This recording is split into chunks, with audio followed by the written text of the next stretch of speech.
hari imyitwarire imwe n'imwe burya tubonana abantu muri sosiyete cyangwa mu muryango tukagira ngo abo bantu ni babi cyangwa tukagira ngo ntibashobotse, nyamara ugasanga imyitwarire bafite uyu munsi ni ingaruka z'ahahise, ni ingaruka z'ibikomere bagize.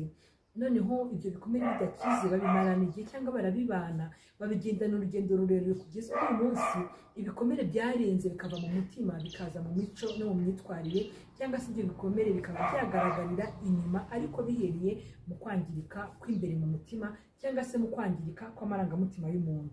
Iki gitabo cyitwa Rurashoboka, umwanditsi w'iki gitabo kuri paji ya 82 hari aho yanditse ngo ibimenyetso bimwe na bimwe bishobora kugaragariza cyangwa kwereka ko wakomeretse nubwo rimwe na rimwe utabiha agaciro. Hari ibimenyetso bishobora kwereka ko ukomeretse.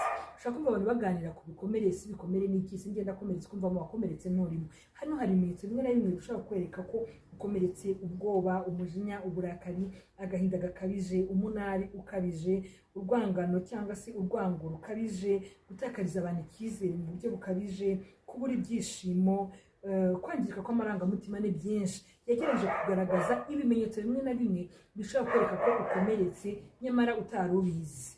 Ikindi kiganiro twagize kirekire ku bigendanye n'ibikomere cyangwa se ku bigendanye n'icyo uyu mwanditsi yagerageje kuvuga ku bintu byitwa ibikomere cyangwa se ku bintu byitwa kwangirika kw'amarangamutima. Turabisanga ibiganiro bitandukanye cyangwa se ibiganiro birebire cyangwa se ibiganiro bimwe na bimwe ku byo twasomye ku bigendanye n'ibikomere. Uraza kubisanga kuri YouTube ku rubuga rwacu rwa Frabani Official TV.